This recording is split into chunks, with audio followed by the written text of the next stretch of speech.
Long live, long live. Arzu long live. Long live, long live. Arzu long live. Long live, long live. Zabur Arini. Zabur Arini. खुलुमबाय रायजोफोर गिबिसिन थार' बिथांखि blog YouTube चेनेलनिफ्राय रायजो राजा बयनिसिमबो बेलासि समनि गोजोननाय बावहरनाय जाबाय जायफ्रा सानफ्रोमबो खौरां खोनासंनो मोजां मोनो नोंथांमोननि थाखाय आङो माखासे सुंद' रिपर्टफोर लानानै फैबावबाय दिनै जों गिबिसिन थारावहाय नैबे सासे आइजोनि सायाव आङो फंनैसो बाथ्रा बुंनो सानदों नैथियावहाय आङो नैबे मुनमुन ब्रह्मनि सायाव फंनैसो बाथ्रा बुंगोन नोंथांमोना हयथ' भिडिअखौ खोनाखाबाय अब्लाबो आं बिनि सायावनो फंनैसो बिजिरनो सानदों गिबियाव नोंथांमोना सासे आइजोनि बुंनायखौ खोनासंग्रो बे अफिसजों खुनु लोब्बायानो गैया सोरबा हाग्रामाया एसटि होनबानो होनो हाया बा हेमन्तआ एसटि होनबानो होनो हाया बेखौ लानानै इसिबां गावजों गाव हांगामा खालामलायनानै बेबायदि मा होनो सरकारि प्रपर्टिखौ लुकसान खालायनो नागिरनाया बे जोंनि माबायाव बेबहारा थिग जायाखै बेफोरखौ एकदम बुजिनांगोन ओमफ्राय स्टप खालामनांगोन बेफोरबायदि जोङो सम्पतिखौ आरजिनो थाखाय बे सेक्रेटारियेट अफिसा बहुत मानसिफोरनि बलिदानजोंसो जानानै फैनाय बेखौ जुदि खहा खालायोबा रायजो राजाया खिन्थु रावखौबो कनसिडार होनाय नङा बेखौ बुजिनानै था जुदि प्रटेस्ट खालायनोबा मोजाङै पिसफुली प्रटेस्ट खालाय खिन्थु सरकारि माबाखौ अफिसफोरखौ खहा दाखालाम सरकारि प्रपर्टिखौ खहा दाखालाम आं बेखौनो फंनैसो बुंनो सानबाय गासिबो स्टुडेन्ट जोंनि गथ' गथायफ्रा मोजाङै बुजिलाय मोजाङै सान बेफोर गासिबो नायनानै नुयोब्ला पलिटिकेल एंगेल बायदिसो नुलांगासिनो दङ बेबायदि लामाजों आगान सुरनो नाङा जोंनि फरायसुला फरायसुलिफ्रा जोङो मायाव जों फकास खालायनांगौ डक्टर इन्जिनियार मोजां जोङो लाइनाव थांनो नाजानांगौ जे जायगायावसो जोङो बेफोरखौ गासिबो जोङो आवगायलांनो हागोन बा डेभेलप खालामलांनो हागोन आरो मोनखानाय जिनिसखौ जोङो बिदि गावजों गाव खहा खालामलायनो नाङा हाग्रामा महिलारिया एसटि होनो हाया रायजोफोर नोंथांमोना सानदों एसटि होनो हाया हाग्रामा महिलारिनि थाखायनो दिनै दावरावाबो जादों दा काउन्सिलनि सासे सीएम बियो हाग्रामा महिलारिया बिनि माखासे रिकमेन्डेसन नांगौ दा बिनि माखासे एनअसि नांगौ जानानै फैयो दा बिथाङानो एनअसि हरोब्ला एसटि खौ मानो होनो हाया जाखो बिनो एसटि होनायनि थाखाय एनअसि केबिनेटआव पास खालामनायनि माखासे एनअसि खौ हरोब्ला मानो होनो हाया जाखो आरो नों जे गाबदों बे बिल्डिं बुफायनाय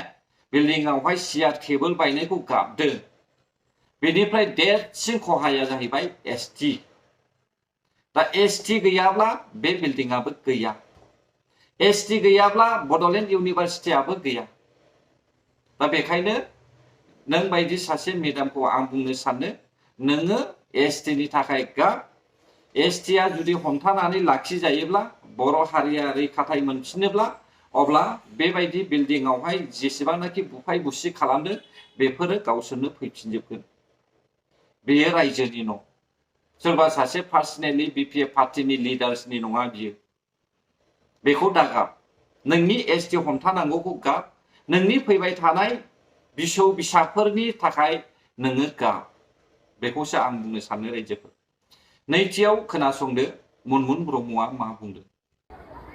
आरो सारा बिटिसिनि रायजो राजाफोरखौ आघात होदों बाहायथ' जों जा नुनो मोनदों बे इन्सिडेन्ट एरियायाव जे धरननि खोथा बाथ्रा होनदों आरो जे धरननि माबाखौ खालामदों डिसिप्लिनखौ खालामहरहोदों अभार फनजों एबसुनि प्रेसिडेन्ट सोरबा दिपेन बर'आनोमोन ना अयनानोमोन फननि जरियते गथ'फोरखौ मुभ आउट जानो थिननायाव जिहेतु गथ'फ्रा लासैनो एंगारनानै थांदों बे फनखौ जों नायनांगोन आनफर्चुनेट बे एबसु आरो अन्य जायथि संगठनफ्रा जुदि गथ'फोरखौ इनस्टिगेट खालामनानै इउएन एकाडेमि इउनिभारसिटिनि गथ'फोरखौ जुदि इनस्टिगेट खालामनानै भेरि माइनर गथ'फोरखौ इनस्टिगेट खालामनानै जायहा गावनि सायाव खाबु गैया बे बैसोनि गथ'फोर बे गथ'फोरखौ इनस्टिगेट खालामनानै जुदि अबेबा संगठनफ्रा आं मेनसन खालामबाय एबसुनि प्रेसिडेन्टआ बेहायनो अभारफन खालामनानै होनदों बेबादि दाखालाव खालामनो नाङा थांफिनदो होननानै बुंहरदों गतिके बेफोर खोथाखौ जुदि मिन्थियोब्ला बिथांमोनहानो जड़ित होननानै जों सानो दिस इज भेरि आनफर्चुनेट एसेबां बर' जातिनि सेनस्रि जानानै बर' गथ'फोरजों बर'नि फसंथाइखौ बेबादि जाथाय खालामहोनाया बिराद आनफर्चुनेट जादों सोरखौबा डाइरेक्ट मुं थांखिनानैहाय सरजाबफानो खालार फुननो नागिरदों खुंथाय गोहोआव थानाय मुनमुन ब्रह्मआ नाथाय आं बेखौसो बुंगोन गावजों गाव नांज्लाय खमलाय खालामज्लायालासेनो हारिजों हारि जोङो दावहा नांज्लायालासेनो बै एसटि बिग्राफोरनोहाय बिसोरनिफ्राय जोङो माबोरै रैखा मोनगोन बेखौसो साननांगौ मुनमुन ब्रह्म नोंबो आंथ' सानो बिटिआरआव यानिकि बिटिसि आवहाय जेसेबांनाखि लिडार्सफोर दङ बिसोरो गासैबो क्ररपतिनि मानसि जाजोबखानायसो बिसोरो गावसिनि फिसा फिसौफोरखौहाय दिल्ली मुम्बाइआवहाय फोरोंनानै दोनजोबखानायसो गावसिनि फिसा फिसौफ्रा गासैबो डक्टर साख्रि सोरबाया गिदिर गिदिर साख्रि मावखानायसो दा बिसोरहा 7 जोनोम जाब्लाबो बिसोरहा जालाबो जोबला रायजोखौ दा बेनिखायनो गामियारियाव थानाय मावनानै जाग्रा मानसिफोरनि सायावहाय बिसोरो नोजोर होआखै आपकामिं जेनेरेशननि थाखाय साख्रि बाख्रिया गोमाहैजोबगोन जुदि एसटिआ जामारोब्ला दिनै नोंथांमोना नुबाय एसटि बिहि यानिकि एसटि भेलि होनानै होदों दा एसटि भेलियावहाय आनडिभाइडेड गवालपारायावहाय जों बर' हारिया खहा जाखायोखा क'क्राझार चिराङा हाबो दा नैबे जों बर' हारिनि थाखाय खहाखा अब्ला बेखौ नुखानानैबो माब्रै जेन'बा जोंनि बर'नि दैदेनगिरि लिडार्सफ्रा एग्रि जाखो बेखौथ' साननांगोन ना सोरबाया बुंनो नागिरदों सोरबाया एनअसिखौ दिन्थिनानैहाय रोंगोरा सारमोनखौहाय बखिदों सोरबाया इउजि सारमोनखौहाय बखिदों लरेन्स इस्लारि सारमोनखौहाय बखिदों नाथाय एसटिखौ सोर होनो नागिरदों इउपिपिएल पार्टी होनो नागिरदों ना बिपिएफ पार्टी होनो नागिरदों इउपिपिएलआ एसटि होग्राबो नङा एसटि फानग्राबो नङा हा फाट्टा जासिग्राबो नङा दिनै हा फाट्टा जासिग्राया हाग्रामा महिलारिसो एसटि जासिग्रायाबो हाग्रामा महिलारिसो एनअसि हरग्रायाबो हाग्रामा महिलारिसो बिसोरो मिटिंआवल'सो सावरायदोंमोन दे थाखानाय एसटिआ जुदि खहा जायाब्ला अब्ला बेखौहाय जोङो गनायगोन नाथाय थाखानाय एसटिखौहाय खहा खालामनानैहाय माब्लाबाबो एसटि खालामनो हाया बेखौहाय जोङो गनाया बे बाथ्राखौसो इउपिपिएल आबसुनि मानसिफ्राबो बुंदों नाथाय बिपिएफनि मुरबी सिएम हाग्रामा महिलारि बिथाङा बेफोरखौहाय सानना लासे लाइ लाफाफोर बायदि एसटि फाननायावसो बे जाथाया सोमजिदों आरो नैबे बुफायनायखौहाय नोंथांमोना सानदों जोबोद गाज्रि होननानै बे बुफायनायालाय मा बेयो जेबो नङा एसटिखौ जों हमथानानै लाखिनांगोन बुफायग्राफ्रा गासैबो फरायसाजोब बे फरायसाफोरनि गेजेरावहाय सोरबा बिपिएफ पार्टीनि फिसाज्लायाबो दङ सोरबा बिजेपि पार्टीनि फिसाज्लायाबो दङ सोरबा कंग्रेसनि फिसाज्लायाबो दङ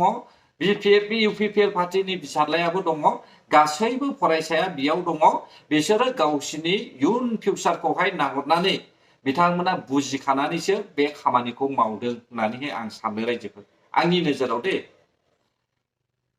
टटेलि आङो बेयावहाय पलिटिकेल गेम गैया होननानैहाय आं सानदों पलिटिकेल पार्टीफ्रा